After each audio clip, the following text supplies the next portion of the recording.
Sidang jemaat yang dikasihi Tuhan, sebelum kita masuk dalam ibadah, saya mengucapkan selamat sore, Shalom. Sejahtera Tuhan kiranya tetap dilimpahkan kepada kita semua. Kita bersyukur, berterima kasih, kita masih mendapatkan kesempatan untuk kita bisa beribadah dalam ibadah PA ini. Dan sebelum masuk dalam pujian, kita akan tundukkan kepala sejenak untuk menyerahkan ibadah ini kepada Tuhan. Bapa yang bertahta dalam kerajaan surga, di dalam nama Tuhan Yesus Kristus kami bersyukur, berterima kasih Engkau masih memberikan waktu dan kesempatan untuk kami bisa berkumpul, berhimpun, untuk kami beribadah kepadamu. Biarlah Tuhan Engkau tetap berkemurahan kepada kami, menolong kami, memberikan kekuatan kemampuan kami untuk kami bisa beribadah kepadamu, khususnya di saat kami memuji membesarkan namamu.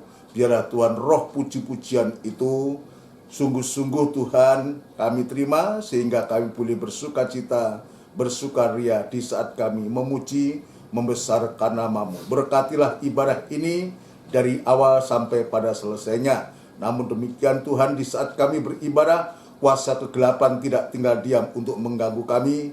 Dan itu sebabnya kami sehati panggil namamu yang penuh kuasa untuk mengusirkan segala pekerjaan setan dalam bentuk apapun di dalam nama Tuhan Yesus Kristus. Darah Kristus yang berkuasa. Hamba-hambamu berserah diri kepadamu, biar kemurahan-Mu tetap berlaku untuk kami bisa melayani, baik yang memainkan musik dan kami semua yang terkait dalam pelayanan ini. Tuhan memberkati dan memakai kami dengan pemakaian yang dari Tuhan. Terima kasih Bapa, terima kasih. Kami sambut ibadah ini di dalam nama Tuhan Yesus Kristus. Haleluya. Amin. Puji Tuhan. Mari saudara sekalian, kita mempersiapkan diri untuk kita masuk dalam puji-pujian. Kita akan lakukan pujian dari NR 113 dengan iman. Dengan iman ku hadapi semua, dengan iman semua berlalu. Gunung-gunung kesusahan, gunung-gunung percobaan, dengan imanku semua berlalu. Dengan berdoa ku hadapi semua, dengan berdoa semua berlalu. Letak kekuatan kita di dalam tekun berdoa, dengan berdoa semua berlalu. Dengan bersyukur ku hadapi semua, dengan bersyukur semua berlalu. Iman, doa, dan bersyukur sama besar kuasanya, dengan bersyukur semua berlalu. Puji Tuhan, saudara sekalian, pujian ini mengajarkan kepada kita ketika kita harus menghadapi segala sesuatu, maka iman itulah merupakan suatu dasar kita. Sekaligus dengan berdoa kita juga mampu untuk menghadapi segala sesuatu. Dengan rasa syukur kita kepada Tuhan itu juga bisa mengalahkan segala sesuatu. Itu sebabnya biarlah iman, doa, dan syukur kita selalu kita panjatkan kepada Tuhan. Ini yang terpenting buat kita, dan kita yakin kalau itu kita bisa lakukan ketika kita menghadapi satu masalah apapun juga, dalam bentuk apapun juga, maka Tuhan pasti menyatakan pembelaan dan penyertaannya, perlindungannya kepada kita semua. Mari kita akan mempersiapkan diri kita untuk kita masuk dalam firman Tuhan. Kita akan lakukan pujian dari buku NR 143, Sucikan dan Kuduskan Hati ini.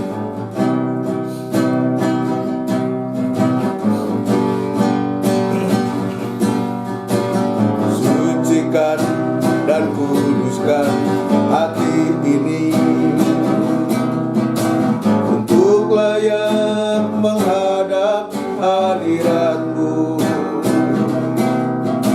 Untuk jiwa rohku ku serahkan padamu, ku menyembah-Mu. Tinggikan nama-Mu ya Tuhan, mulialah nama-Mu ya Tuhan.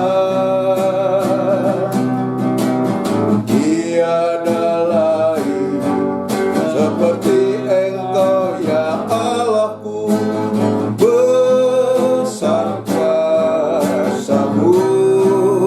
Haleluya. Tiada lain seperti Engkau ya Allahku, besar kuasa-Mu. Haleluya. Sucikan dan kuduskan hati ini untuk layak menghadap hadirat-Mu. Untuk jiwa rohku ku serahkan padamu, ku menyembah-Mu. Tinggikan nama-Mu ya Tuhan, mulialah nama-Mu ya Tuhan. Tiada lain seperti Engkau ya Allahku, besar kuasa-Mu. Tiada lain seperti Engkau ya Allahku, besar kuasa-Mu. Tinggikan nama-Mu ya Tuhan, mulialah nama-Mu ya Tuhan. Tiada lain seperti Engkau ya Allahku, besar kuasa-Mu. Haleluya. Tiada lain seperti Engkau ya Allahku, besar kuasa-Mu. Kita bersama tundukkan kepala. Kita akan berdoa untuk firman Tuhan. Biar kita memohon kepada Tuhan untuk supaya hidup ini, hati ini dikuduskan oleh Tuhan, sehingga kita layak untuk menerima firman Tuhan dan memberikan tempat firman Tuhan itu yang terutama dalam hati kita. Kita tundukkan kepala. Benar Tuhan, itulah doa permohonan kami, untuk supaya terutama hati yang penuh dengan kejahatan dan kenajisan ini, hati yang seringkali berpikir hal-hal yang tidak benar. Namun demikian Tuhan, kami sangat membutuhkan Engkau, karena kami tahu Tuhan, jika hati ini tidak disucikan oleh Tuhan, maka kami tidak mampu untuk bisa menerima firman-Mu yang kudus, yang suci, yang benar bahkan sempurna ini. Itu sebabnya sucikan hati, pikiran, dan pandangan kami, supaya kami layak untuk menerima sabda-Mu Tuhan. Dan urapilah firman-Mu, dan urapi kami sekalian dalam pengurapan yang dari surga. Terima kasih Bapa di surga, terima kasih. Kami juga tetap berdoa untuk gereja-gereja-Mu yang lain, yang bersamaan beribadah semacam di tempat ini. Biar kiranya Tuhan juga menolong, memberkati, memakai para hamba-hamba-Mu, para gembala-gembala, dimanapun mereka berada Tuhan. Dan urapilah Tuhan dengan pengurapan Roh Kudus-Mu yang sama, seperti Engkau mengurapi kami semua yang ada di sini. Terima kasih Bapa, terima kasih. Hamba tetap berserah diri kepadamu, Biar kemurahan dan belas kasihan-Mu tetap Tuhan nyatakan kepada hamba untuk mampu menyampaikan firman-Mu dengan benar dan murni. Sehingga firman Tuhan yang kami dengar ini merupakan jawaban dalam setiap masalah dan persoalan kami semua. Dudukkan kami semua dengan baik dimanapun kami berada Tuhan, untuk kami mau belajar taat dengar-dengaran, dan kami belajar untuk selalu merindukan perkataan-Mu Tuhan. Terima kasih Bapa, terima kasih. Inilah seru doa permohonan kami, dan kami alaskan di dalam nama Tuhan Yesus Kristus. Haleluya. Amin. Puji Tuhan, saudara sekalian yang dikasihi Tuhan. Sekali lagi sebelum lanjut dalam pemberitaan firman Tuhan, saya mengucapkan kembali selamat sore, shalom. Sejahtera Tuhan kiranya tetap dilimpahkan kepada kita semua. Kita bersyukur, berterima kasih jika Tuhan masih memberikan waktu dan kesempatan untuk kita bisa beribadah PA pada malam hari ini, sore malam hari ini, yang disertai dengan perjamuan suci. Itu sebabnya kita mempersiapkan diri sungguh-sungguh untuk supaya di saat kita mengangkat tubuh dan darahnya Tuhan itu kita layak, dan kita sungguh-sungguh pada akhirnya diberkati Tuhan. Jangan sampai kita mengangkat tubuh dan darah Kristus dengan tidak layak, maka bukan berkat yang akan kita terima, tapi justru juga kutuk yang akan terima. Itu kita tidak mau, dan itu sebabnya kita akan belajar memanfaatkan waktu dimanapun kita berada, untuk terutama kita memperhatikan pemberitaan firman Tuhan. Puji Tuhan, saudara sekalian, di hari-hari ini kita sedang berbicara tentang bangunan dasar dan bangunan, saku.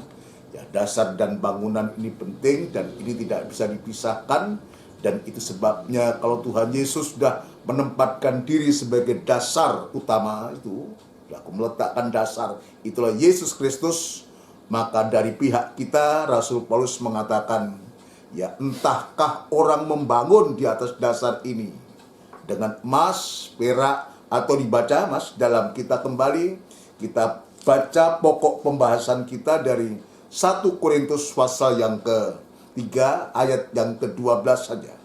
Dan ya, 12 dan 13. 1 Korintus 3 ayat yang ke-12. Ya. Entahkah orang bangun di atas dasar ini dengan Ya. emas? Entahkah orang membangun di atas dasar ini dengan emas? Jelas dasarnya adalah Tuhan Yesus sendiri. Terus Perak, batu permata, ya, kayu, ya, rumput kering, terus atau jerami. teruskan, Sekali kelak pekerjaan masing-masing orang akan nampak, ya, karena hari Tuhan akan menyatakannya, sebab ia akan nampak dengan api. Dan bagaimana pekerjaan masing-masing orang akan diuji oleh api. ya. Puji Tuhan, saudaraku, kita tidak bosan untuk kita mendengarkan ulang-ulang pembacaan ataupun ulang-ulang juga penjelasan ini. Jelas dia akan nampak dengan api, saudaraku. Nah, sekarang kalau dia akan nampak dengan api, jadi Tuhan itu dia akan menguji ya bangunan-bangunan itu, baik yang dari emas, perak, dan batu permata, rumput kering, ya kayu, rumput kering, dan jerami dengan api, saudaraku. Maka sudah barang pasti kayu, rumput kering, dan jerami ini pasti akan terbakar habis. Dan itu sebabnya kemarin saya sudah menunjukkan bahwa kehidupan kita yang digambarkan seperti kayu, rumput, bahkan jerami ini, saudaraku, harus kehidupan daging manusia, daging ini yang harus diperbaharui, saudaraku. Diperbaharui untuk supaya kita menjadi manusia yang baru, ya, yang tidak dapat binasa, ya, bahkan hidup yang penuh pengharapan, tidak dapat binasa, tidak dapat layu, ya bahkan tersimpan di surga. Ini kehidupan yang sesungguhnya. Nah, itu sebabnya maka di hari-hari ini lewat ibadah, lewat pelayanan, lewat penyucian firman Allah ini, kita mau diubahkan oleh Tuhan untuk sebagai menjadi kehidupan yang menjadi seperti emas.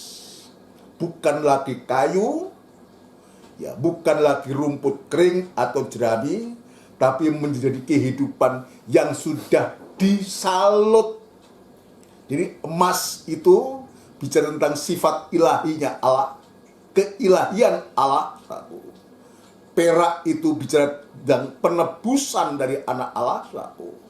Dan seterusnya, dan batu permata ini merupakan suatu karunia dan jabatan nanti yang Tuhan tunjukkan kepada kita, yang semua nanti akan kita tujukan untuk pembangunan bait Allah yang besar. Itulah pembangunan tubuh Kristus yang akan disempurnakan. Dan kita sudah masuk dalam emas ini, sudah menjadi membangun di atas dasar ini dengan emas yang sudah teruji tentunya, emas yang sudah teruji, diuji dengan api, dan kemarin dalam ibadah raya saya menunjukkan contoh kehidupan emas yang teruji itu digambarkan seperti Sadrah, Meshach, dan Abednego.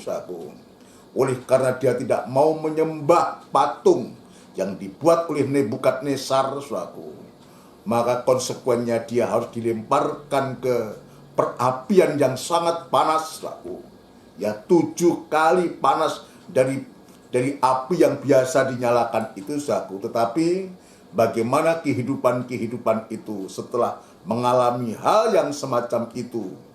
Ternyata api itu bukan untuk menghancurkan Sadrah, Meshach, dan Abednego.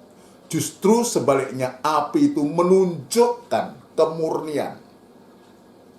kemurnian dari emas itu, kemurnian dari iman Sadrah, Meshach, dan Abednego, bahwa dia sungguh takut kepada Tuhan. Dan itu sebabnya ketika dia dipaksa untuk menyembah patung yang dibuat Nebukadnezar ini, saudara sekalian, maka dia menolak. Dia mengatakan, kalau Tuhan Allahku menolong aku, dia akan menolong aku. Andai kata pun tidak menolong aku. Ini pengakuan dari 3 orang ini. Satu perkara, Tuanku Raja, kami tidak akan menyembah patung Tuanku Raja. Marah itu Nebukadnezar. Dan sungguh luar biasa, akhirnya ketiga orang ini dengan tangan yang terikat dan dilemparkan ke perapian itu. Tapi kita bisa melihat pembelaan Tuhan itu karena dia takut kepada Tuhan. Benar-benar dia didirikan di atas dasar yang benar, di atas iman yang benar, maka dia tidak hancur. Bahkan ayat mengatakan bau bakar pun tidak. Rambutnya masih utuh, pakaiannya semua masih utuh. Karena apa? Ada pribadi yang bersama-sama dia. Ada pribadi yang bersama-sama dia untuk membela, untuk melindungi, dan pada akhirnya betul-betul kehidupan ini, kehidupan ini menjadi suatu kesaksian cemerlang, menjadi suatu kesaksian yang hidup. Bahkan di samping dia menjadi kesaksian hidup, dia diberkati Tuhan dengan jabatan-jabatan yang lebih tinggi dari sebelumnya. Ini yang Tuhan tunjukkan. Itu sebabnya kepada kita, ini merupakan satu nasihat yang baik kepada kita. Biar ketika kita diperhadapkan dengan satu masalah apapun juga, justru saatnya untuk kita bisa menunjukkan kehidupan kita, menunjukkan iman yang ada pada kita. Iman itu akan teruji. Emas itu akan teruji. Emas itu murni atau enggak murni,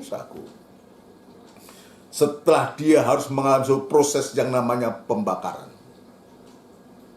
Proses yang namanya pembakaran itu, semakin emas itu dibakar bukan untuk hancur, tetapi sebaliknya untuk menunjukkan kemurnian itu dari emas. Itu sebabnya Ayub dia mengatakan dalam tulisannya, dalam Ayub pasal 23 ayat yang ke-10, Ayub pasal yang ke-23 ayat yang ke-10, kita coba akan membaca lebih dulu, Ayub pasal 23 ayat yang ke-10. Dia mengatakan apa itu? Ayub 23 ayat yang ke-10. Ya. Karena ia tahu jalan hidupku. Ya, kita lihat. Ini ucapan Ayub. Karena ia tahu jalan hidupku, sekalipun dia mengalami kesusahan yang begitu susah.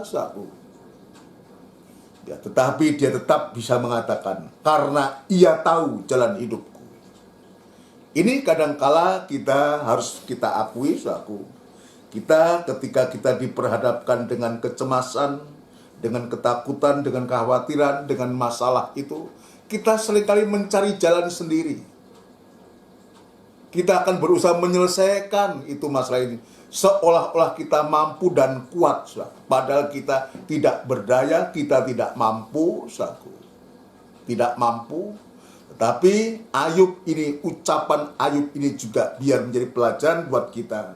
Karena ia tahu jalan hidupku. Dari surga mata Tuhan tertuju kepada setiap kita. Saat itu kepada Ayub, dan sekarang mungkin juga kepada kita, mata Tuhan tertuju kepada kita. Artinya, ia tahu jalan hidupku, hidup kita. Apapun yang sedang kita lakukan, yang kita perbuat, saudaraku, baik atau tidak baik, jahat atau benar, saudaraku, dia tahu apa yang sedang kita jalani. Karena ia tahu jalan hidupku, terus seandainya ia menguji aku, aku akan timbul seperti emas. Aku akan timbul seperti emas. Bukan untuk hancur. Dia menguji aku, dia akan timbul seperti emas. Emas yang mana? Emas yang sudah teruji.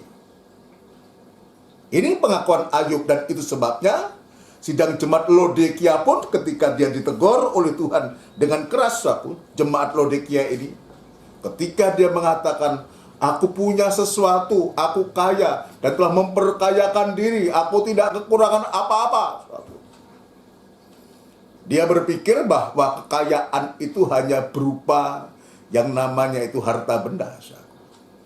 Tapi setelah Tuhan lihat, ternyata dia itu sangat-sangat miskin. Kamu miskin, buta, telanjang, melarat dan buta dan telanjang. Ini Tuhan lihat. Tetapi di situ Tuhan juga memberikan solusi untuk supaya membeli emas daripadaku yang sudah teruji dengan api. Coba ini dibaca juga. Ya, Wahyu pasal yang ketiga.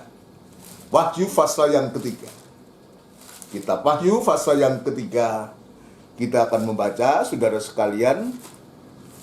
Kita akan melihat bagaimana perkataan Tuhan terhadap sidang jemaat Laodikia ini.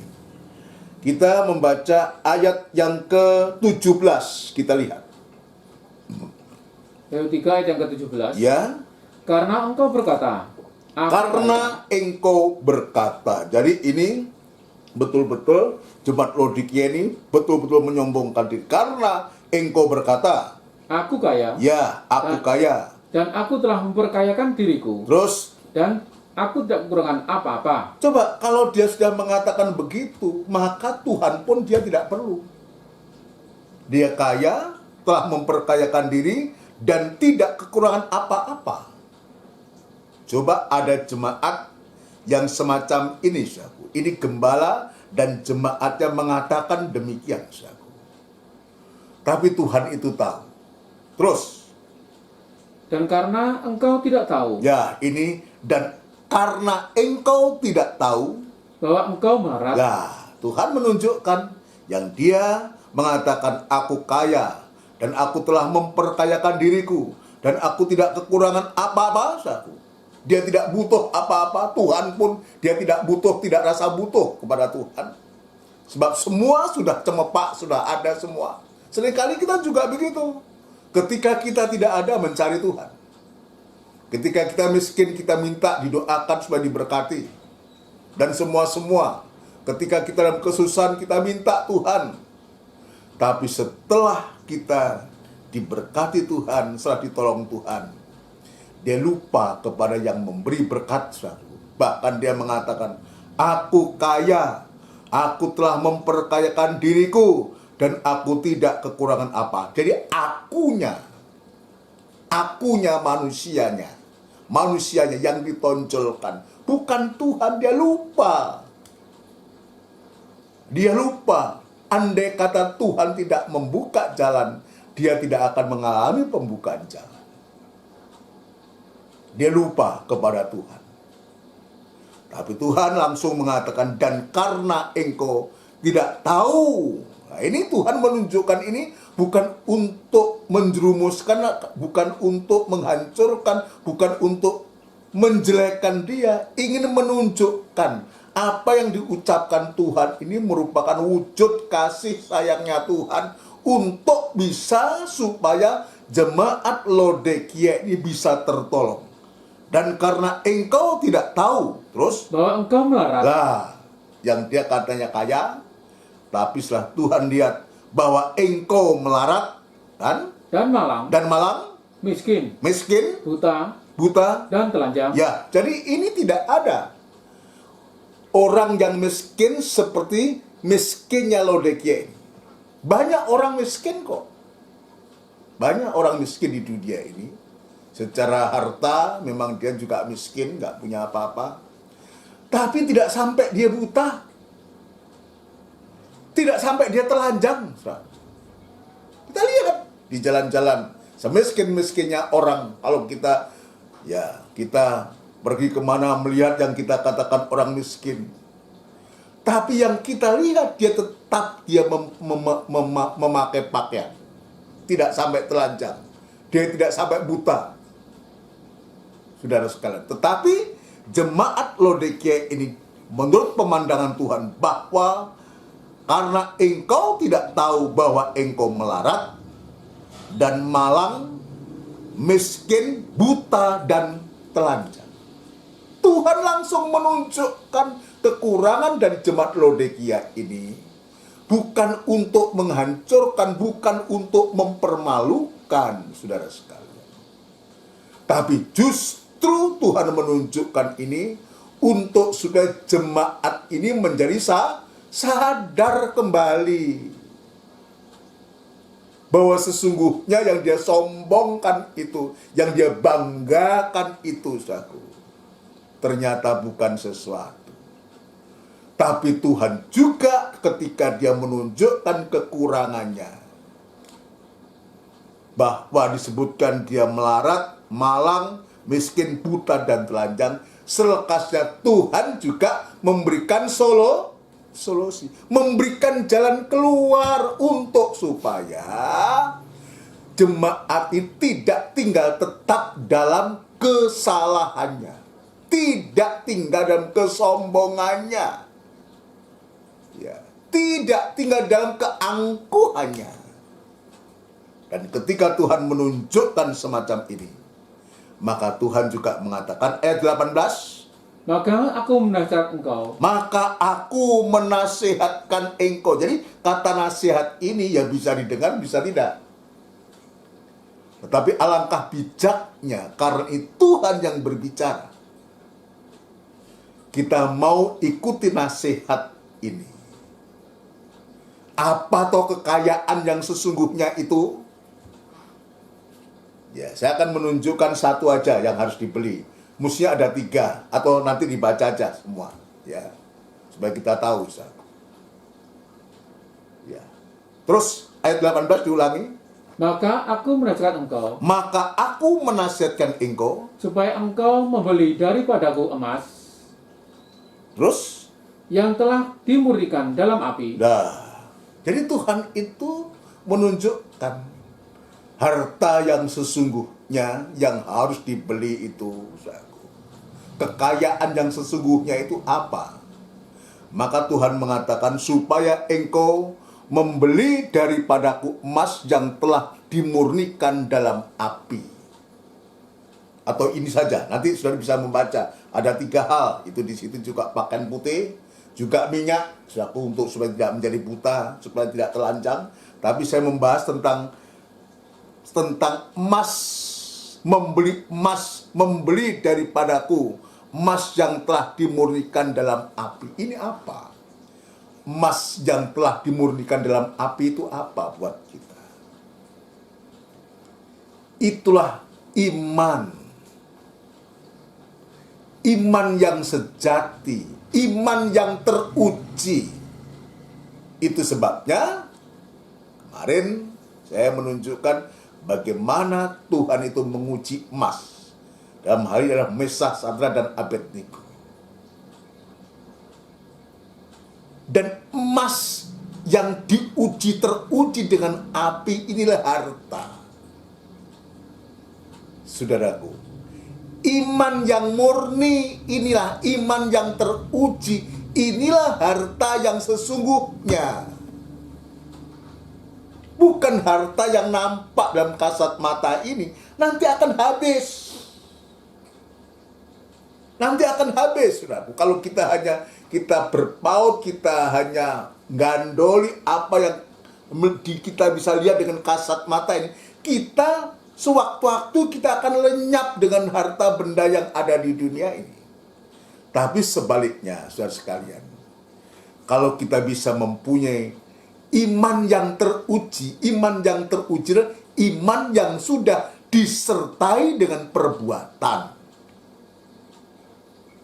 Ya, iman yang dihasilkan oleh karena betul-betul kita diuji dengan api ujian, api pencobaan.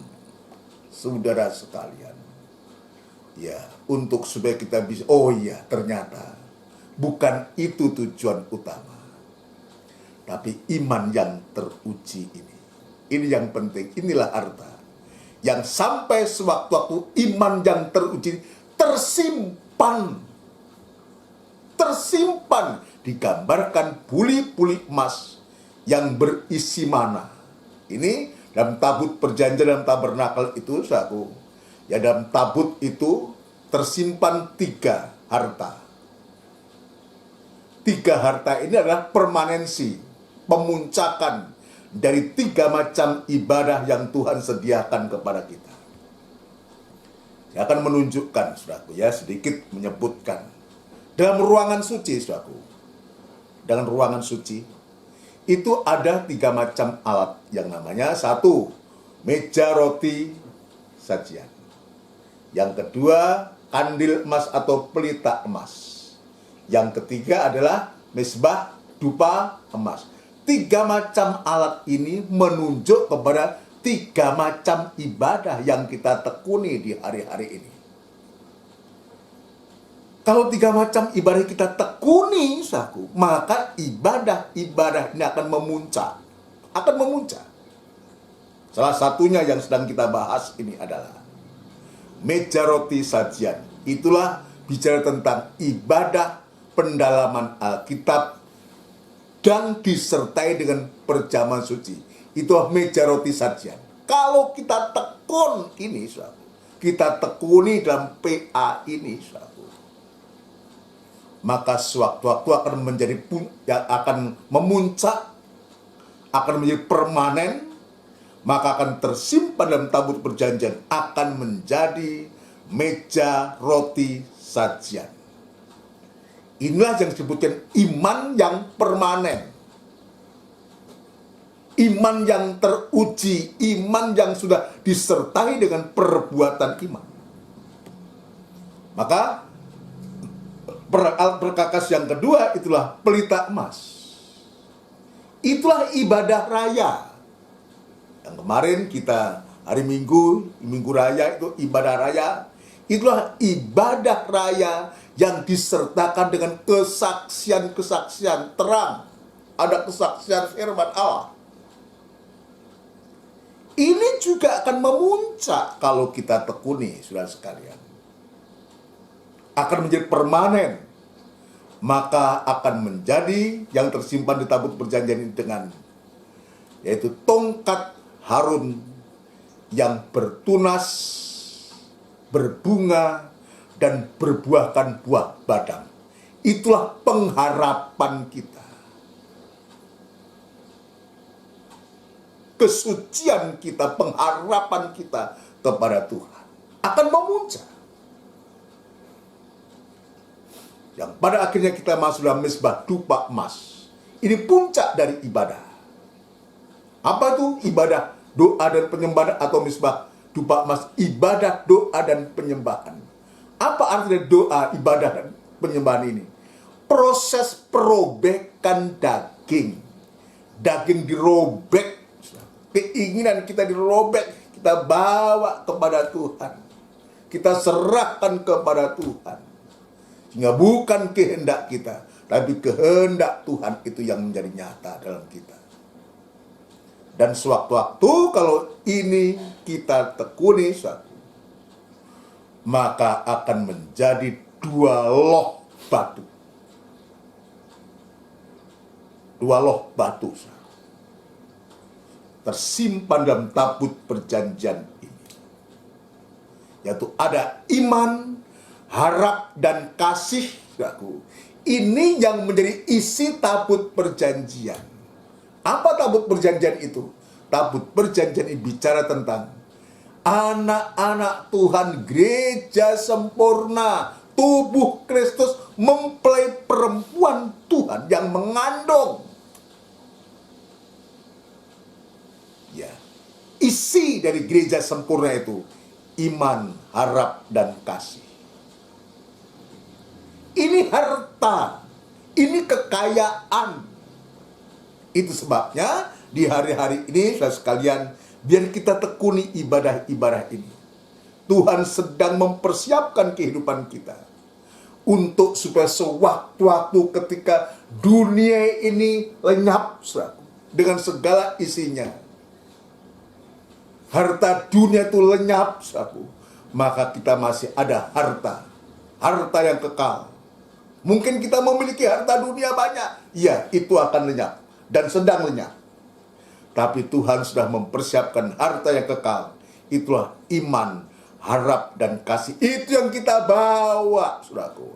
Ini yang kita bawa. Ini menjadi isi dari setiap kehidupan kita. Itu sebabnya, saudaraku, kenapa Tuhan itu jelas menunjukkan. Ketika Laodikia mengatakan, aku kaya dan telah memperkayakan diri, dan tidak kekurangan apa-apa, langsung Tuhan tunjukkan. Ya, engkau melarat, malang, miskin, buta, dan telanjang. Dan Tuhan memberikan solusi. Salah satunya untuk supaya membeli daripadaku emas yang telah dimurnikan dengan api iman yang teruji. Ini merupakan satu harta. Itu sebabnya tadi Ayub mengatakan, saudara sekalian, ya, karena ia tahu jalan hidupku, seandainya ia menguji aku akan timbul seperti emas. Ini yang kita lihat. Ini yang kita lihat. Ada contoh yang lain. Ya, di samping ada Mesah, Sadrah, dan Abednego ini ada satu lagi. Siapa namanya? Yaitu Daniel. Ini anak-anak muda yang tangguh. Ya, anak muda ini adalah saat mereka dalam pembuangan ke Babel, 4 anak muda di saat itu, yang luar biasa. Daniel, Mesah, Sadrah, dan Abednego ini. Daniel juga mengalami hal yang sama, tetapi dia tidak dibuang ke perapian. Dia dibuang ke gua, dimasukkan ke gua singa. Ya, ini juga emas juga.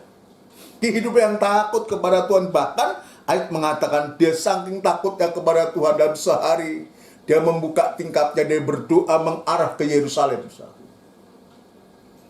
Dan dia luar biasa dipakai oleh Raja Darius, zaman Darius dipakai Raja Darius ini luar biasa. Sampai suatu waktu, teman-temannya, teman sekerjanya, pejabat-pejabat tinggi dan wakil raja itu dirasa cemburu dengan Daniel. Dia ingin mencari kesalahan dari Daniel, tapi tidak mendapatkan kesalahan dari Daniel. Sebab dia teliti dan dia sungguh-sungguh dipakai oleh Tuhan. Maka mereka bersepakat bersekongkol untuk mencari kesalahan dari Daniel ini. Untuk pekerjaan tidak ada yang bisa menyatakan bahwa dia lalai atau dia salah. Maka apa? Dia mencari-cari kesalahan, yaitu tentang ibadahnya. Tentang ibadahnya. Maka lewat ibadah inilah, maka teman-temannya itu semua iri dan menghadap raja untuk supaya membuat suatu peraturan. Dia menghasut semua. Membuat suatu peraturan untuk dibuatkan surat. Ya.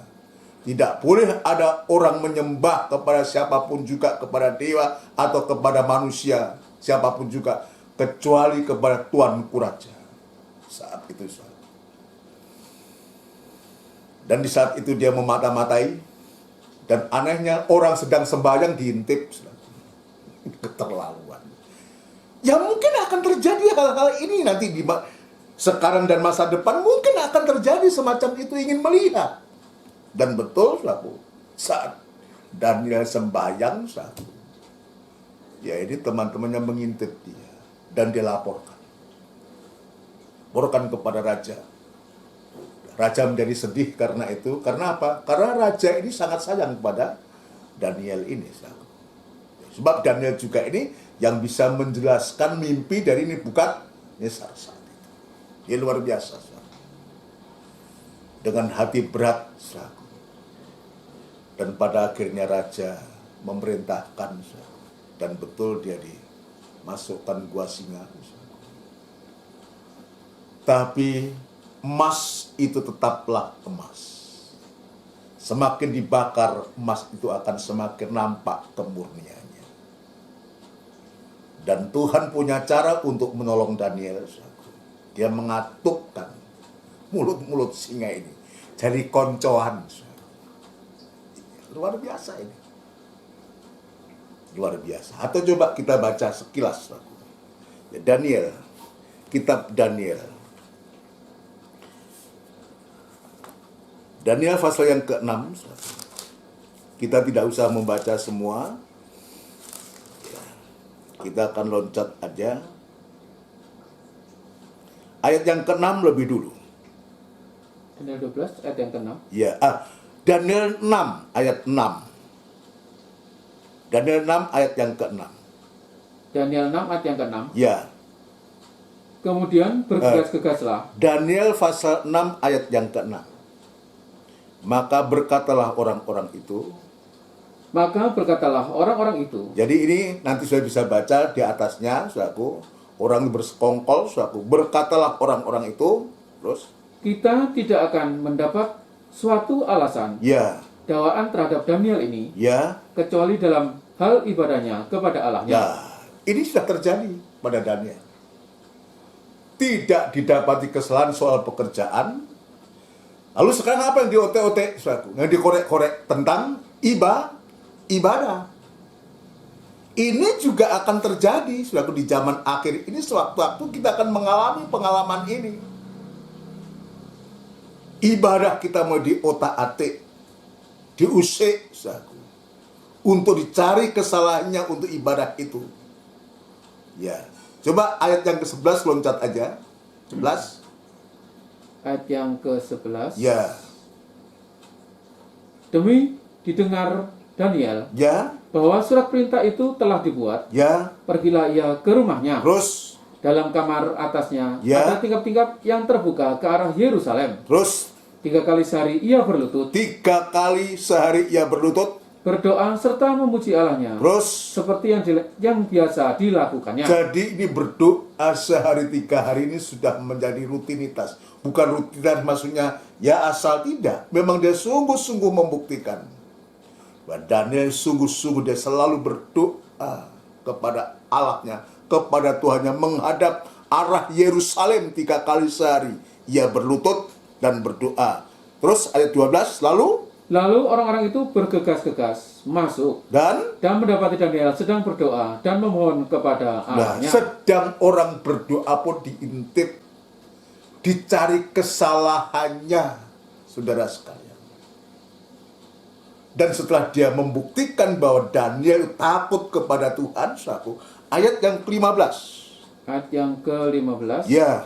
Setelah raja mendengar hal itu, ya, maka sangat sedihlah ia. Ya.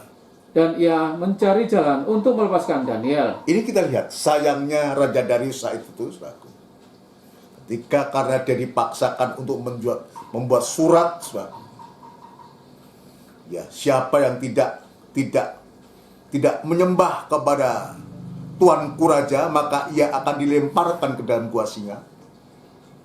Dan sekarang ternyata mereka hanya ingin untuk mencelakakan Daniel. Dan ketika raja mendengar suatu, maka sedihlah hati raja dan masih berusaha untuk melepaskan Daniel. Terus bahkan sampai matahari masuk. Ya, bahkan sampai matahari masuk. Terus? Ia masih berusaha untuk menolongnya. Ya, terus? Lalu bergegas-gaslah orang-orang itu menghadap raja, serta berkata kepadanya, Ya. "Ketahuilah ya raja, Ya. bahwa menurut undang-undang orang Media Terus? dan Persia, Ya. tidak ada larangan atau penetapan yang dikeluarkan raja yang dapat diubah." Nah, ini memang aturan itu sudah memang direkayasa hanya untuk menjebak Daniel ini seorang. Dan di saat itu juga raja juga dia menuruti sekalian. Dan pada akhirnya menyesal. Coba ayat yang ke-17. Sesudah itu, raja memberi perintah, Ya. lalu diambillah Daniel Terus? dan dilemparkan ke dalam gua singa. Ya. Berbicaralah raja kepada Daniel, Ya. "Allahmu yang kau sembah dengan tekun, Ya. dialah kiranya yang melepaskan engkau." Kita lihat. Raja pun di saat itu, karena dia sayangnya kepada Daniel, dia mengatakan, "Allahmu yang kau sembah dengan tekun, dialah kiranya yang melepaskan engkau." Coba ayat yang ke-19. Ayat yang ke-19. Ya. Lalu pergilah raja ke istananya, Dan berpuasalah ia semalam-malaman itu. coba sampai dia berpuasa, masa ada raja yang semacam itu. Tapi ketika dia diperhadapkan dengan orang yang sesungguhnya sudah menunaikan tugasnya, tapi dia difitnah, dijebak, atau difitnah, dicari salahnya. Karena peraturan sudah dibuat, harus dilaksanakan.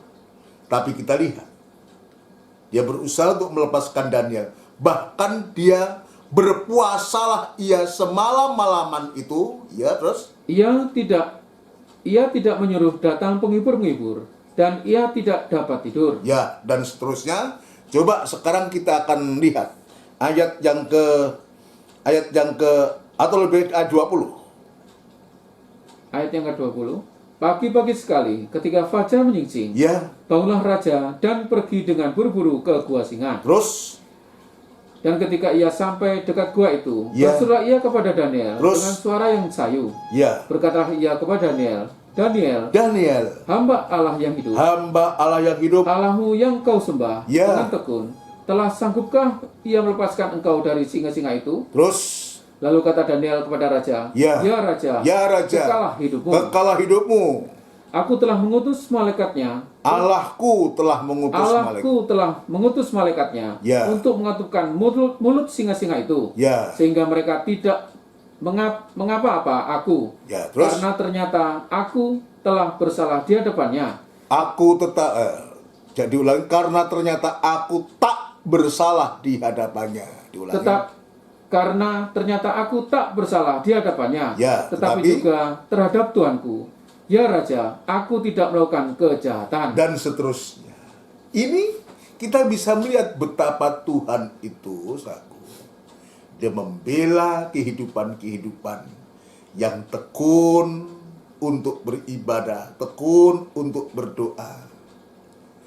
Ya, kehidupan yang betul-betul mengalami keobahannya digambarkan seperti emas, sekalipun dia harus menghadapi api. Ini api pencobaan juga, ujian juga. Dicari salahnya, diamat-amati ibadahnya. Di saat dia sembahyang diamat-amati, dicari kesalahannya. Tapi karena memang dia benar di hadapan Tuhan, apapun usaha manusia untuk menghadang, untuk menghalangi. Tapi kalau Tuhan membuka jalan, maka seorang pun tidak bisa menghalangi. Amin, saudara sekalian. Puji Tuhan. Ini yang Tuhan tunjukkan kepada kita. Dan itu sebabnya kembali kepada pokok pembahasan kita, saudara sekalian. Ya. 1 Petrus pasal 1 kemarin ayat yang ke-6, saudara. Bersukacitalah. Atau diulangi baca. Kembali kepada 1 Petrus pasal yang pertama. 1 Petrus 1 ayat yang ke-6. 1 Petrus 1 ayat yang ke-6, ya. Bergembiralah akan hal itu. Bergembira akan hal itu kalau kita diizinkan harus menghadapi satu ujian. Api ujian itu menimpa kita sekalipun sekarang ini kamu seketika ya, harus berduka kata cita. seketika kemarin saya juga tegaskan, Sekalipun sekali kamu seketika, sesaat, ya, ketika itu sesaat harus berduka cita oleh berbagai-bagai pencobaan, terus Maksud semuanya itu maksud semuanya itu ialah untuk membuktikan kemurnian imanmu membuktikan kemurnian imanmu, yang jauh lebih tinggi nilainya ya, daripada emas yang fana, terus, yang diuji kemurniannya dengan api, terus sehingga, kamu peroleh puji-pujian ya, dan kemuliaan ya, dan kehormatan terus, pada hari Yesus Kristus menyatakan dirinya. jadi tidak menjadi sia-sia. Itu sebabnya Paulus juga mengatakan dibandingkan dengan kemuliaan yang Tuhan sediakan, maka sengsara penderitaan itu tidaklah sebanding. Ini yang ujungnya kita bisa melihat, ya, sehingga kamu memperoleh puji-pujian dan kemuliaan dan kehormatan pada hari Yesus menyatakan dirinya. Artinya ketika Tuhan datang yang kedua kali, maka Tuhan itu dia memberikan kemuliaan dan kehormatan kepada kita. Bahasanya Rasul Paulus, ya, penderitaan yang sekarang ini tidak sebanding dengan kemuliaan yang Tuhan telah sediakan buat kita. Coba dibaca lebih baik, ya. Ya, baik kalau kita membaca berdasarkan ayat firman Tuhan, Roma pasal yang ke-8. Roma pasal yang ke-8, sekalian, ya. Roma pasal yang ke-8, kalau tidak salah ayat yang ke-18 kita membaca. Ya.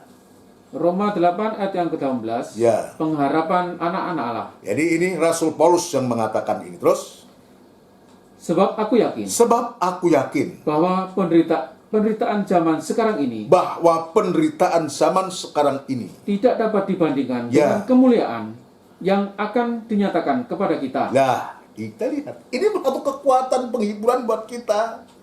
Jika sewaktu kita berhadapan dengan situasi yang semacam itu, saku, seperti Sadrah, Mesah, dan Abednego, dan sekaligus Daniel dimasukkan ke gua singa sekalipun, saku.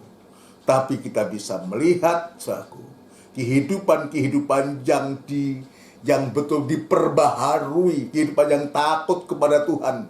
Benih ilahi itu ada dalam hatinya, saudaraku. Maka tidak akan bisa membuat dia untuk jatuh dalam dosa. Ya, tidak dapat berbuat dosa. Kalau benih ilahi, sifat ilahi, roh Allah, firman Allah itu ada dalam hati kita, dalam kehidupan kita, maka tidak ada satupun yang mampu untuk bisa menghalangi kita.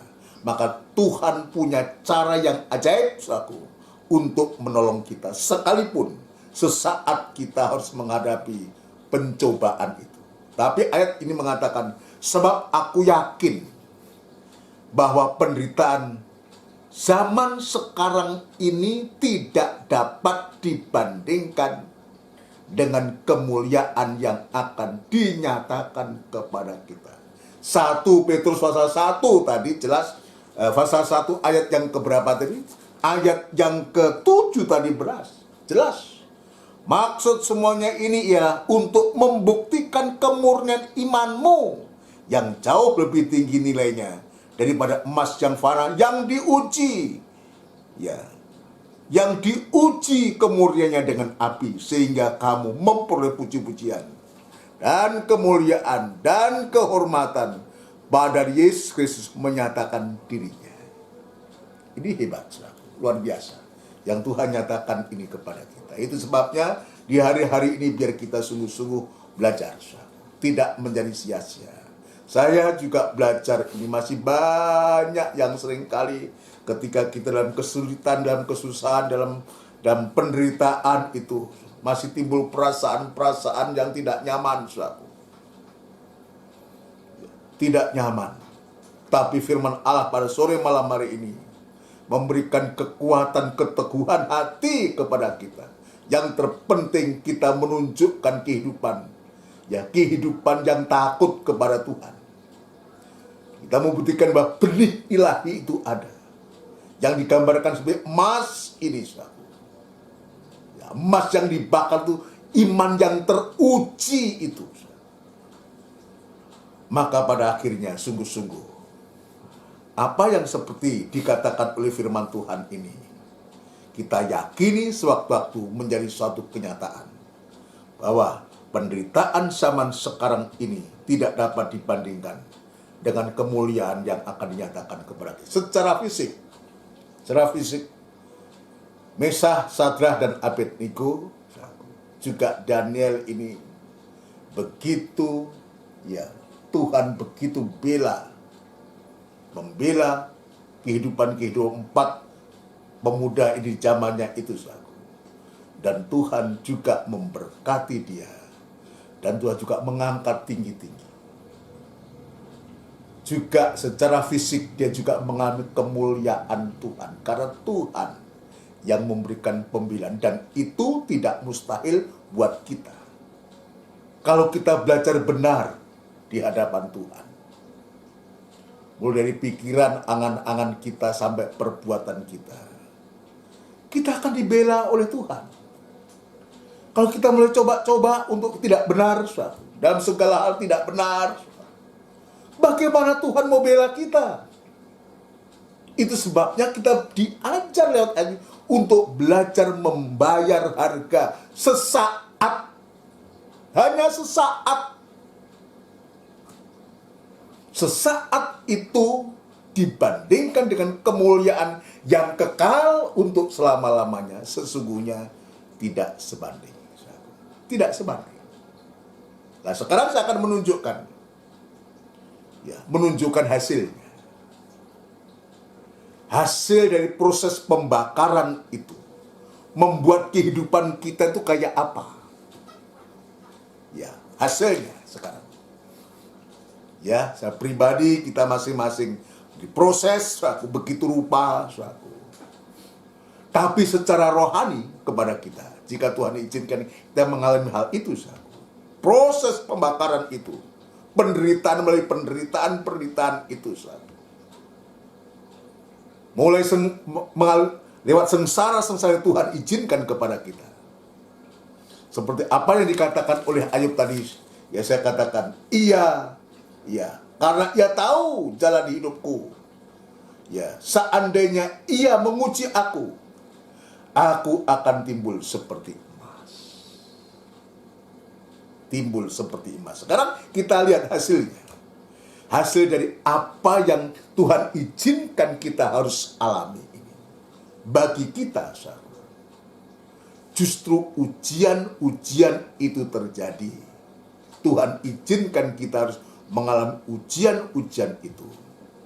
Justru kalau kita bisa melihat, tadi saya mengatakan tidak bermaksud Tuhan itu menghancurkan kita. Tidak. Tidak untuk menghancurkan kita. Tapi justru yang sebaliknya. Hasil yang pertama adalah untuk kita atau membuat kehidupan kita semakin tekun. Dan sampai kita tidak kekurangan apa. Sampai menjadi sempurna. Jadi tidak kekurangan apa itu adalah sempurna. Ini yang pertama. Hasil yang pertama. Yakobus pasal yang pertama. Ini hasil yang pertama. Untuk sore malam hari ini, saudara. Yakobus pasal yang pertama. Yakobus pasal yang pertama kita akan membaca ayat yang ketiga. Yakobus pasal pertama ayat yang ketiga. Yakobus 1 ayat yang ketiga. Ya. Sebab kamu tahu bahwa ujian terhadap imanmu itu menghasilkan ketekunan. Nah, ini yang kita bisa terima. Jadi ujian dan bentuk apapun, apakah itu bagikan emas sedang dibakar, ujian itu kita dibakar oleh api.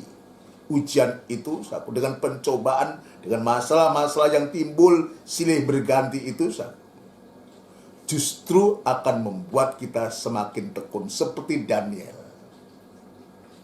Biarpun dia ada peraturan yang mengharuskan menyembah kepada Raja Darius saat itu, dia tetap menyembah kepada Allahnya. Dia tekun. Jadi menunjukkan ketekunannya. Sebab kamu tahu bahwa ujian terhadap imanmu itu menghasilkan ketekunan. Ya, kalau benar ujian itu kepada kita, dan kita terima ujian itu,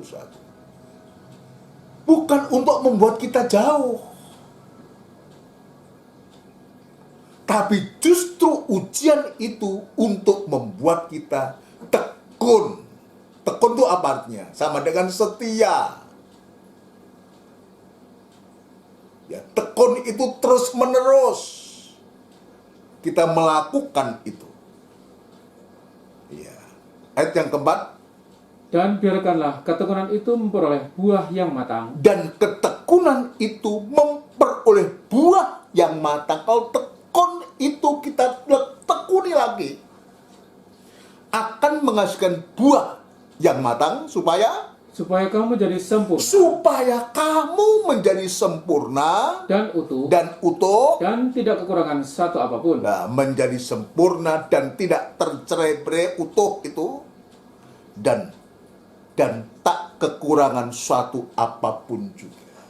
Ini hasil yang pertama yang kita bisa dapatkan kalau kita betul-betul kita terima sukacita, penderitaan atau pencobaan yang sesaat itu. Tidak akan muncul seperti emas yang telah dimurnikan dengan api itu.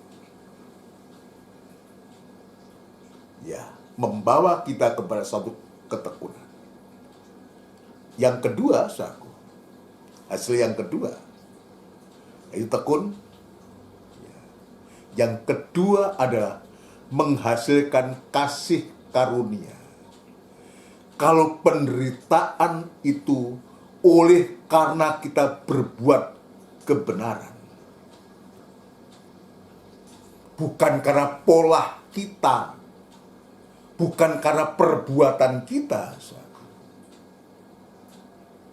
saudara sekalian, justru akan menghasilkan kasih karunia atau anugerah Tuhan.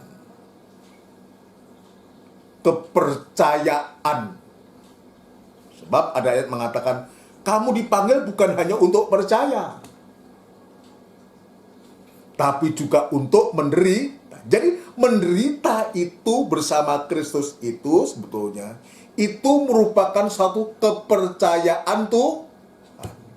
Itu kasih karunia Tuhan. Coba kita membaca lebih dulu. Ya. Saya teringat dalam Filipi, kalau tidak salah ya. Filipi pasal yang pertama ya. Ya mudah-mudahan benar. Filipi pasal yang pertama.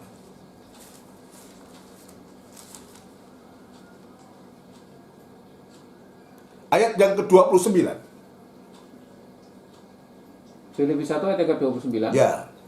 Sebab kepada kamu dikaruniakan bukan saja untuk percaya kepada Kristus. Dikaruniakan bukan saja untuk percaya kepada Kristus, melainkan juga untuk menderita untuk Dia. Melainkan untuk menderita untuk Dia. Terus dalam pergumulan yang sama seperti yang dilakukan kamu dilihat padaku. Ya, yang dahulu kamu lihat padaku dan yang sekarang kamu dengar tentang aku. Ya. Jadi jelas di sini bahwa penderitaan itu juga kasih karunia. Ada kepercayaan. Sebab kepada kamu dikaruniakan bukan saja untuk percaya kepada Kristus, melainkan juga untuk menderita untuk Dia. Jadi hasil yang kedua adalah kasih karunia. Jadi penderitaan itu, sengsara itu, ujian-ujian, masalah, persoalan itu kepercayaan Tuhan. Kalau kita menderita susah oleh karena kebenaran, saudaraku, bukan oleh karena kejahatan, maka itu namanya kepercayaan atau kasih karunia. Ini dibaca yang kedua ini. 1 Petrus pasal yang kedua. Ya, kita selesaikan jika Tuhan izinkan. Ya, sebab ini penting buat kita. 1 Petrus pasal 2 ayat yang ke 19 lebih baik dan 20. 1 Petrus 2. Atau ayat 20 saja, 20-21. 2 Petrus 2. 1 Petrus pasal yang kedua ayat 20.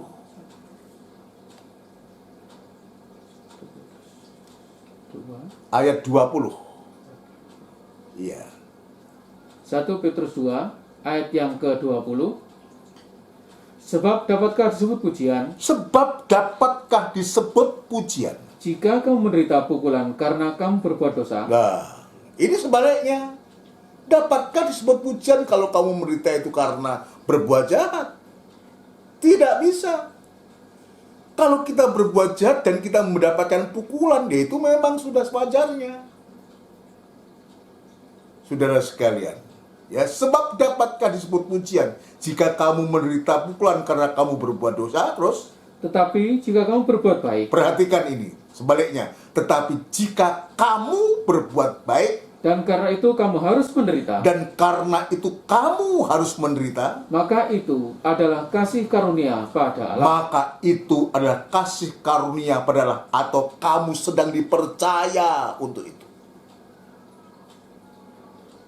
Jadi ini sengsara, penderitaan itu, masalah itu, ya bagaikan kita sedang dipercaya oleh Tuhan. Itu bagaikan kasih karunia pada Allah. Kalau kita mengalami itu karena kita melakukan firman, oleh karena kebenaran, kita sedang dipercaya, sedangkan mendapatkan karunia. Ayat 21, perhatikan. Sebab untuk itulah kamu dipanggil. Sebab untuk itulah kamu dipanggil. Dipanggil untuk apa? Untuk menderita. Sebab untuk itulah kamu dipanggil karena Kristus pun telah menderita untuk kamu. ya, karena Kristus pun telah menderita untuk kamu Dan telah meninggalkan teladan bagimu. supaya Kamu ikuti jejaknya. ya, puji Tuhan. Ya, ini yang hasil yang kedua. Tadi yang pertama untuk membawa kita lebih tekun lagi dan sampai kita tidak kekurangan suatu apa. Yang kedua, menghasilkan kasih karunia pada Allah. Untuk itulah, atau untuk menderitalah kamu dipanggil. Tadi sesuai dengan apa yang disampaikan oleh Paulus. Ini Petrus yang mengatakan. Paulus tadi mengatakan, kamu ya dipanggil bukan hanya untuk percaya, tapi untuk menderita untuk dia. Ini jelas. Diperkuat oleh Petrus. Untuk itulah kamu dipanggil. Untuk sengsaralah kamu dipanggil. Karena Kristus pun telah menderita untuk kamu. Jadi kalau kita menjadi Kristen itu hanya mencari berkat, saudaraku, itu belum. Setan pun juga bisa kasih berkat. Tapi kalau kita memahami ayat ini, kita dipanggil untuk menderita, saudaraku. Sebab Kristus sudah menderita untuk kita. Nah, kita baru akan kita bisa tahu nilai. Ya, kita bisa mengerti panggilan itu. Bukan untuk sesuatu yang hanya bisa menyenangkan daging kita. Bukan. Sampai kita bisa menderita bersama Kristus. Sebab dia sudah menderita untuk kita. Dan untuk itulah kamu dipanggil. Ini yang kedua. Yang ketiga, saudaraku, ya, penderitaan badani.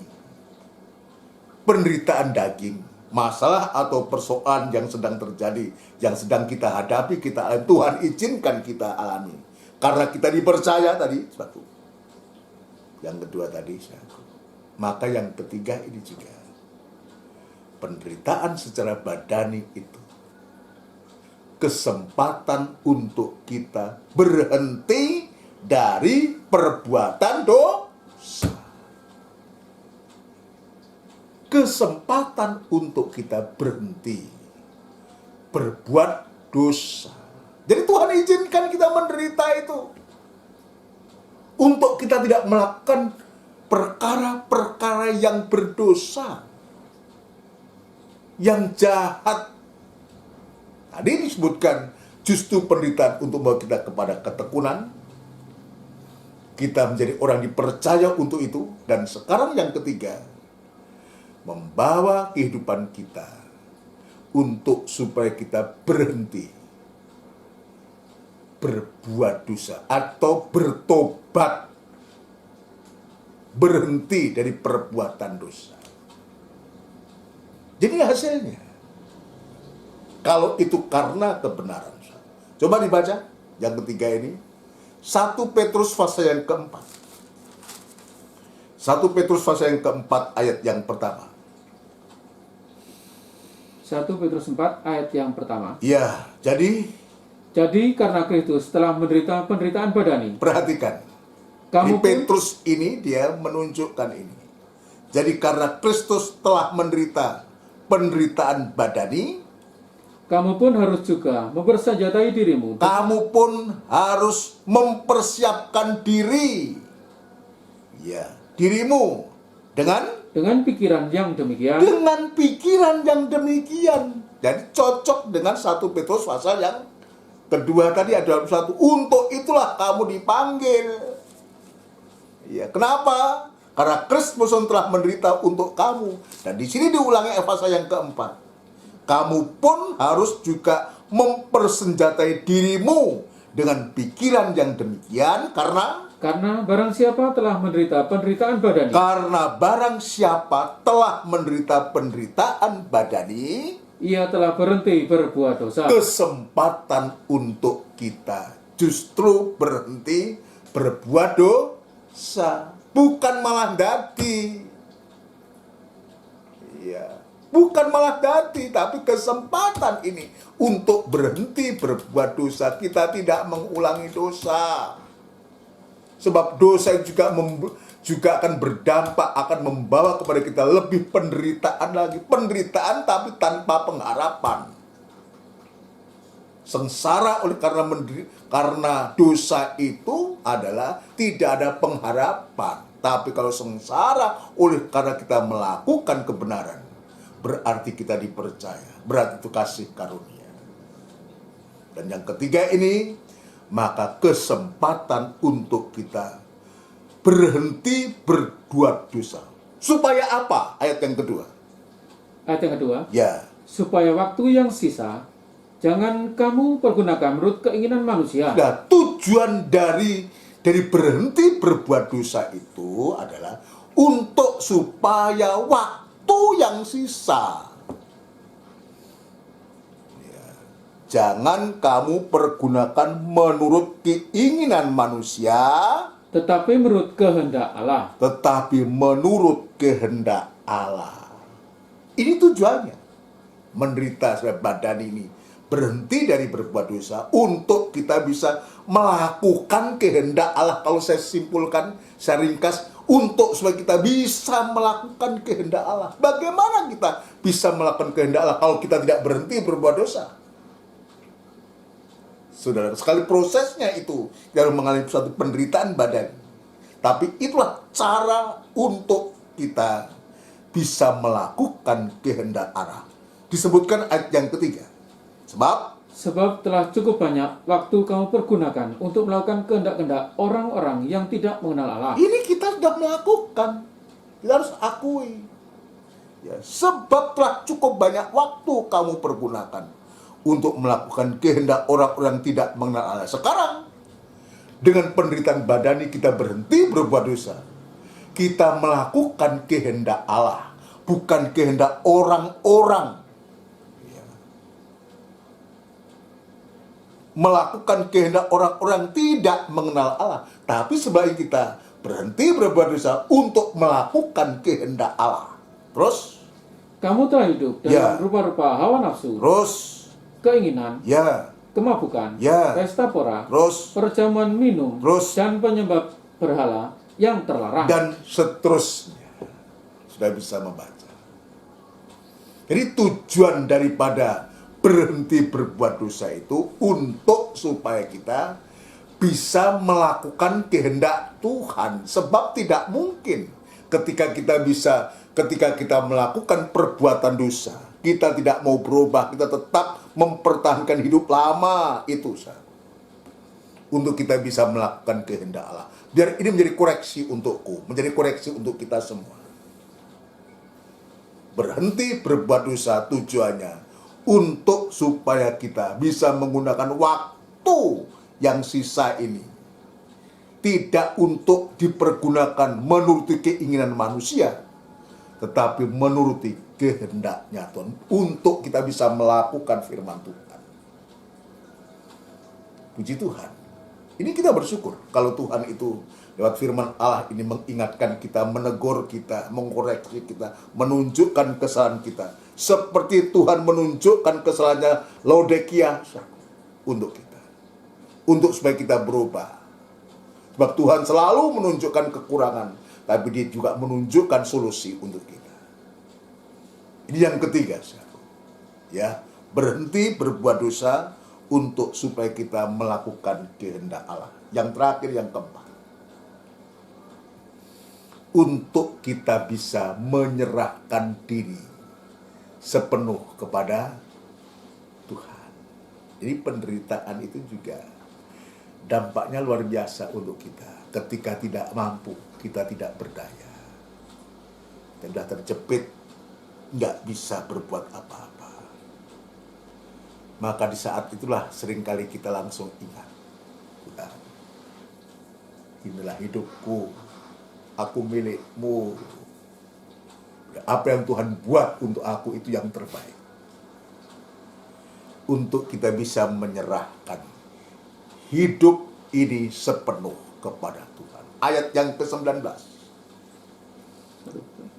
Petrus pasal 4 ayat 19. Ini hasil yang keempat. 1 Petrus 4 ayat ke-19. Ya, karena itu baiklah juga mereka yang harus menderita karena kehendak Allah. Karena itu baiklah juga mereka yang harus menderita karena kehendak Allah, Menyerahkan jiwanya atau menyerahkan rohnya, menyerahkan hidupnya. Terus dengan selalu berbuat baik ya, kepada Pencipta yang setia. lah, menyerahkan hidupnya.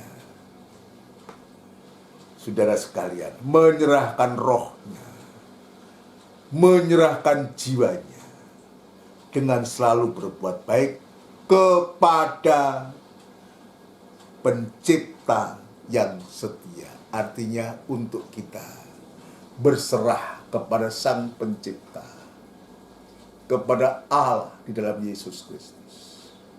Untuk kita tidak mengandalkan lagi kekuatan kita, tapi kita menyerah kepada Tuhan. Inilah hidupku, sekalipun itu berat buat daging, tapi hanya kepada Dia kita bisa berserah, menyerah. Saudara sekalian, hanya kepada Dia. Dunia tidak akan bisa menolong kita. Istri, suami, anak-anak juga tidak bisa menolong kita. Saudara-saudara mereka juga dalam kesulitan. Yang paling tepat di saat itu adalah kita menyerahkan jiwanya, rohnya, hidupnya, dengan selalu berbuat baik kepada Pencipta yang setia. Menyerahkan hidupnya hanya kepada Tuhan. Kita tidak mampu, memang iya. Kita tidak berdaya, iya, kita mengaku di hadapan Tuhan. Tapi Tuhan selalu memberikan solusi kepada kita. Di hadapan kita ada tubuh dan darah Kristus. Dan bentuk perjamuan suci ini. Biar kita terima ini. Bukan sebagai roti biasa, anggur biasa. Kita terima itu sebagai tubuh dan darahnya Kristus. Yang sanggup untuk menolong. Yang sanggup untuk memberikan kemampuan. Yang sanggup untuk menghilangkan kekhawatiran, ketakutan, kecemasan dalam hati kita. Untuk kita bisa berserah kepada Tuhan. Amin, saudara sekalian. Biar hasil-hasil ini sungguh-sungguh membawa kita kepada ketekunan. Membawa kita untuk kita mendapatkan kasih karunia atau kepercayaan. Membawa kita untuk berhenti berbuat dosa. Sampai kita bisa menyerah kepada Tuhan. Puji Tuhan. Ayo kita persiapkan diri kita untuk masuk dalam perjamuan suci. Dan kita akan melakukan pujian. Dia hanya sejauh doa dari NR. Dia dekat dengan kita. Dia ada saat ini Dia ada bersama kita. Puji Tuhan. NR 147.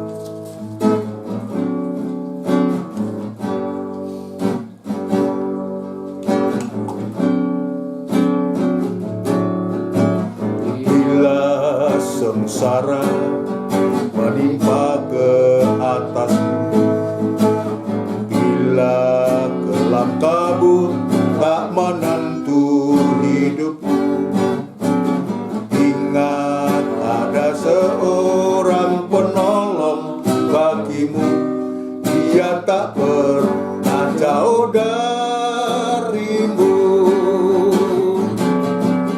Berseru memanggil namanya, berdoa, Dia akan segera menghampiri dirimu. Percaya, Dia tak jauh darimu, Dia hanya sejauh doa. Komplit yang kedua. Bila godaan menggodai hidupmu, bila cobaan mencobai hatimu, ingat ada seorang penolong bagimu. Yesus selalu pedulikan kamu. Haleluya. Berseru memanggil namanya, berdoa, Dia akan segera menghampiri dirimu. Percaya, Dia tak jauh darimu, Dia hanya sejauh doa. Haleluya. Berseru, biar kita berseru kepada Tuhan. Memanggil namanya, berdoa, Dia akan segera menghampiri dirimu. Percaya, Dia tak jauh darimu, Dia hanya sejauh doa. Berseru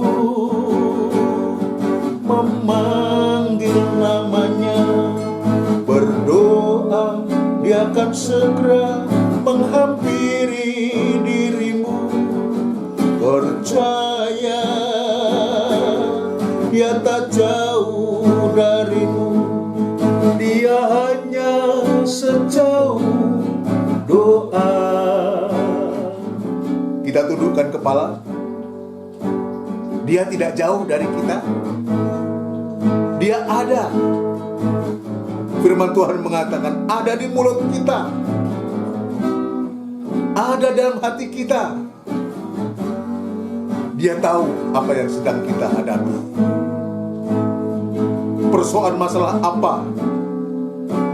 Tapi biar kita menjadi sadar bahwa semua itu ada maksudnya Tuhan, untuk supaya kita dimurnikan dan kita keluar seperti emas yang dimurnikan oleh api. Haleluya. Puji Tuhan. Terima kasih Tuhan. Terima kasih untuk lawatan-Mu pada malam hari ini. Engkau punya rencana yang indah kepada kami. Sampai sewaktu-waktu kami boleh menjadi sempurna seperti Engkau sempurna adanya. Dan itu sebabnya Tuhan memberikan hati kepada kami, hati yang penuh syukur, hati yang penuh syukur kepadamu. Kendati pun kami sesaat harus menghadapi pencobaan, mengalami ujian-ujian ini, tapi Engkau tidak ingin menghancurkan, tidak bermaksud untuk menghancurkan kami, tapi justru ingin menunjukkan Tuhan kemurnian iman kami kepadamu Tuhan. Terima kasih Tuhan, terima kasih. Kami mengaku kami tidak berdaya, Kami tidak mampu, Tuhan. Tapi Engkau selalu datang untuk memberikan jalan keluar. Tubuh dan darah-Mu di hadapan kami inilah Tuhan yang kami yakini, yang sanggup untuk memberikan kemampuan yang ajaib kepada kami, untuk kami mampu menghadapi segala perkara Tuhan. Terima kasih Tuhan, terima kasih. Terima kasih Tuhan, terima kasih. Sampai kemuliaan dan kehormatan itu sungguh-sungguh boleh kami terima di saat Engkau datang yang kedua kali. Layakkan kami Tuhan, ampuni kami kedosa dan kesalahan kami, kealpaan kami Tuhan, ampuni, supaya kami boleh layak menerima tubuh dan darah-Mu ini Tuhan. Terima kasih Bapa, terima kasih Tuhan, terima kasih. Layakkan kami Tuhan, dan disambut tubuh dan darah-Mu ini di dalam nama Tuhan Yesus Kristus. Haleluya, amin. Puji Tuhan.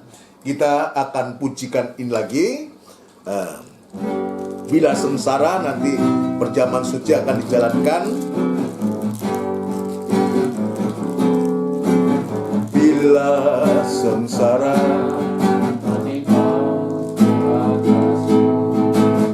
bila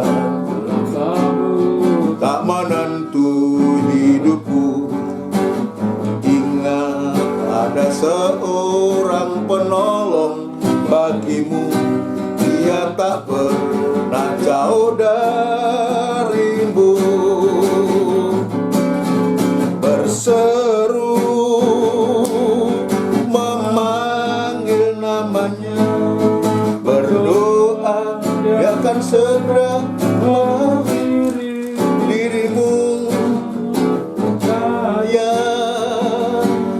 Dia tak jauh darimu, dia hanya sejauh doa. Bila godaan, bila godaan menggodai hidupmu, bila cobaan mencobai hatimu, ingat ada seorang penolong bagimu. Yesus selalu pedulikan kamu. Berseru, unjukkan tubuhnya Kristus. Haleluya. Memanggil namanya, berdoa, dia akan segera menghampiri dirimu. Percaya, dia tak jauh darimu, dia hanya sejauh doa. Setengah suara berseru, memanggil namanya, berdoa, dia akan segera menghampiri dirimu. Percaya, dia tak jauh darimu, dia hanya sejauh doa. Kita unjukkan tubuhnya Kristus lebih tinggi dari kepala, dari sekalian, dan dengarkan firman Tuhan. Dengarkan firman Tuhan, kita unjukkan lebih tinggi dari kepala. Dengarkan firman Tuhan. Sebab apa yang telah kuteruskan kepadamu telah aku terima dari Tuhan, yaitu bahwa Tuhan Yesus pada malam waktu ia diserahkan mengambil roti, dan sesudah itu ia mengucap syukur atasnya. Ia memecah-mecahkannya dan berkata, inilah tubuhku yang diserahkan bagi kamu. Perbuatlah ini menjadi peringatan akan aku. Kita makan bersama dengan hati percaya dalam nama Tuhan Yesus Kristus.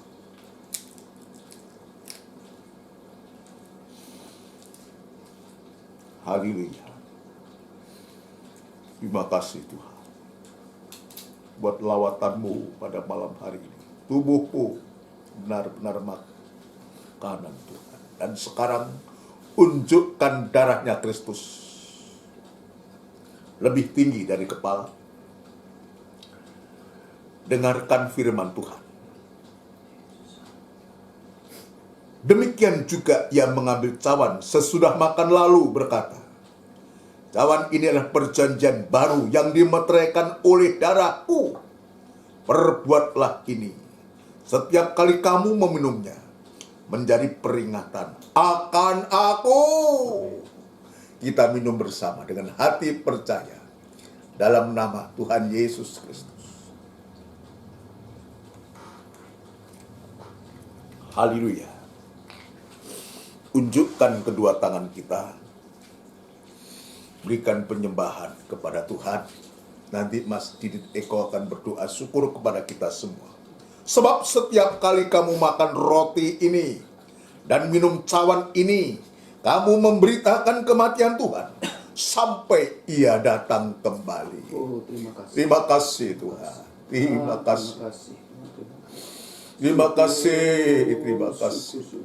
Haleluya, haleluya. Bapa yang baik yang kami sembah. Haleluya, haleluya, haleluya. Kami ucap syukur Tuhan. Haleluya. Kau lebih baik buat kehidupan kami Amen. sampai pada sore hari ini. Haleluya, haleluya. Ini semua karena belas kasihan. Haleluya. Dan Kau begitu mengasihi kami Tuhan. Terima Dan Kau kasih. masih beri kami kesempatan. Haleluya. Datang Tuhan untuk mendekati firman yang hidup itu Tuhan. Terima Oh kasih. Tuhan, biarlah firman senantiasa Haleluya. hidup dalam kehidupan kami Tuhan. Haleluya. Biar hidup kami semakin hidup. Haleluya. Terima kasih Tuhan, Terima terima kasih Tuhan, terima kasih Terima Tuhan. kasih. Lewat tempaan Oh, firman ini haleluya, Tuhan, biar kami teruji Tuhan. Haleluya. Seperti Mazmur ini Tuhan, Haleluya. seperti engkau dasar batu Tuhan. Haleluya. Bangunan Tuhan. Oh terima kasih Tuhan, Terima terima kasih, kasih Tuhan. Pada Terima saat kasih, ini Tuhan Tuhan. yang masih banyak permasalahan di depan Haleluya. kami Tuhan, yang masih banyak Haleluya. Tuhan tanggungan dalam kehidupan kami Tuhan. Oh Tuhan kami percaya Tuhan, lewat Terima firman yang Kau kasih. sampaikan itu Tuhan, biar menjadi kami Haleluya. menjadi kuat Tuhan, biar kami dapat mengatasi berbagai permasalahan di Amen. dunia Tuhan yang sementara ini Tuhan. Terima Terima kasih. kasih Tuhan, Terima terima kasih, kasih Tuhan. Tuhan, terima Terima kasih kasih. Tuhan. Biar Engkau beri kami Haleluya. iman yang teguh. Oh, Biar Engkau beri haleluya. kami ketekunan iman itu, Amen. untuk kami dapat Haleluya. menghadap Tuhan bersama-sama dengan Engkau Amen. Tuhan. Oh terima Terima kasih kasih, Tuhan, terima Tuhan. kasih Tuhan. Terima kasih. Sekali lagi kami mengucap syukur Tuhan untuk Haleluya. firman-Mu, Haleluya. firman pengajaran ini Tuhan. Terima Terima kasih kasih, Tuhan, terima kasih. Terima kasih Tuhan. Kami juga berdoa untuk hamba-Mu Haleluya. Tuhan, yang Kau pakai Tuhan. Haleluya. Lewat Tuhan, biarlah semakin hari Engkau pakai Tuhan. Haleluya. Lewat oh Tuhan kehidupannya Tuhan. Biar setiap perkataan yang disampaikan itulah firman yang dari Engkau, firman yang hidup Tuhan. Terima kasih Tuhan, terima kasih Tuhan, terima kasih Tuhan. Banyak pergumulan Tuhan dalam kehidupan hamba-Mu Tuhan. Ya. Oh Engkau tahu Tuhan. Biar Engkau oh Tuhan lingkupi kehidupan itu Haleluya. Tuhan, dengan kuat kuasa-Mu Tuhan. Terima Apapun kasih. permasalahan Tuhan, oh Tuhan kami Haleluya. serahkan ke dalam tangan-Mu Tuhan. Terima kasih. Terima kasih Tuhan, baik Terima kesehatannya, kasih. baik keluarga Haleluya. Tuhan. Apapun dia kerjakan Tuhan, Haleluya. menjadi berkat Tuhan Haleluya. buat kehidupannya Tuhan. Terima Terima kasih kasih, Tuhan, terima Tuhan. kasih Tuhan. Terima kasih. Kami jauh berdoa untuk Haleluya. jemaat GKKM khususnya Oh, Tuhan, haleluya. dimanapun berada Tuhan. Haleluya. Sekali lagi, biar Engkau campur tangan Tuhan, Pertolongan lewat pembukaan Tuhan. firman-Mu Tuhan pada sore hari Tuhan, supaya nyata Tuhan, supaya dia Haleluya. teguh Tuhan imannya, Haleluya. supaya semakin tekun Tuhan untuk menghadapi dunia yang saat Haleluya. ini Tuhan, semakin hari Terima semakin kasih. mencekam ini Tuhan. Oh terima kasih Tuhan, terima kasih Terima Bapa kasih. akan firman-Mu. Ya Tuhan, doa yang Haleluya. daripada sempurna itu Tuhan, biar Engkau Haleluya. sempurnakan Tuhan, Haleluya. yaitu di dalam nama Tuhan Terima Yesus kasih, Kristus. Haleluya. Amin. Amin. Puji Tuhan, saudara sekalian. Demikianlah rangkaian ibadah pada ibadah PA pada sore malam hari ini. Tuhan sudah memberkati kita, sudah melawat kita. Dan berkat yang kita terima ini juga menjadi berkat bagi orang lain. Dan nama Tuhan yang dipermuliakan. Untuk jadwal ibadah kita, saudara sekalian, besok ada ibadah doa dan penyembahan, masih siaran tunda, saudaraku. Ya, kita tekuni, kita ikuti, saudaraku, kita berdoa, kita menyembah kepada Tuhan supaya sungguh-sungguh lewat penyembahan ini kita sampai bisa menyerahkan, mempercayakan kehidupan kita ya kepada Tuhan atau berserah kepada Tuhan. Ya, puji Tuhan. Sekalipun kita masih menghadapi situasi yang semacam ini, suasana pandemi ini, biar kita tetap tekun di dalam ibadah pelayanan kita kepada Tuhan. Ya, Tuhan melihat kerinduan kita, pasti Tuhan juga akan memberikan cara jalan untuk kita dalam pengikutan kita kepada Tuhan. Puji Tuhan. Ya, nanti kita akan berdoa untuk kita semua, dan sekarang mari kita akan bersama tundukkan kepala kita akan berdoa mengakhiri ibadah ini dengan doa berkat. Tidak putus-putusnya kami mengucapkan syukur dan terima kasih kami kepadamu Tuhan. Engkau begitu baik dan kasih-Mu begitu luar biasa. Engkau sudah mengajarkan perkara-perkara yang luar biasa sampai membawa kehidupan kami sampai sewaktu-waktu menjadi sempurna seperti Engkau sempurna. Terima kasih Tuhan. Terima kasih Engkau Tuhan juga kiranya memberkati seluruh sidang jemaat-Mu mulai dari anak-anak, remaja, kaum muda, dewasa, sampai pun yang paling sepuh dalam keadaan apapun juga dan dimanapun mereka berada. Dan menikah, rumah tangga, usaha, pekerjaan mereka semua Tuhan Engkau memberkati. Terima kasih. Demikian pula kami juga berdoa untuk saudara kami yang sedang merintis pekerjaan baru, yang mencari pekerjaan, Engkau membuka jalan, yang sudah bekerja di kota, di luar kota, di luar pulau sekalipun, biar Tuhan juga memberkati semuanya. Terima kasih, biarlah penyertaan-Mu, pembelaan-Mu, perlindungan-Mu nyata untuk sidang jemaat-Mu. Segala pekerjaan setan yang coba mengganggu, merintangi sidang jemaat-Mu semua Tuhan kami sehati. Panggil nama-Mu yang penuh kuasa untuk mengusirkan segala pekerjaan setan itu di dalam nama Tuhan Yesus Kristus.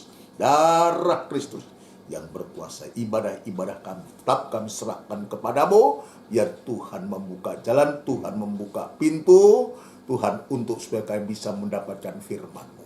Terima kasih Tuhan, terima kasih. Terima kasih, pakailah hamba ini menjadi alat-Mu untuk bisa menjadi saluran berkat firman-Mu, khususnya kepada sidang jemaat yang Tuhan percayakan, baik itu GKGM, di Rojo maupun di Pondok Chandra dan tempat-tempat sekitarnya Tuhan. Terima kasih Bapa, terima kasih bangsa dan negara kami, Republik Indonesia yang sama-sama kami cintai.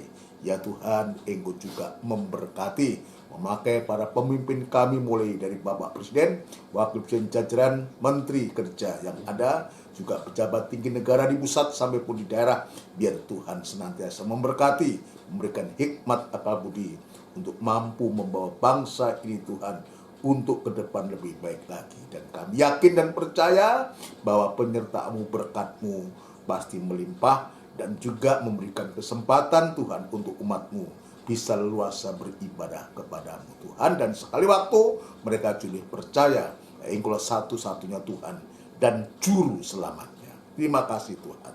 Terima kasih. Terima kasih. Sebentar kami akan berpisah satu yang lain. Ada yang mungkin yang akan masih berkegiatan, yang beristirahat malam. Tuhan, kiranya kami menyerahkan semua ke tangan-Mu, tubuh, jiwa, dan roh kami ke tangan-Mu. Tetap Tuhan jaga dan pelihara kami semua. Saudaraku yang kekasih, biarlah rahmat anugerah cinta yang besar, yang datangnya dari Allah Bapa, Sang Putra, dan Roh Kudus, yang sepenuhnya di dalam nama Tuhan Yesus Kristus. Haleluya. Amin. Selamat malam, Tuhan memberkati kita semua. Puji Tuhan.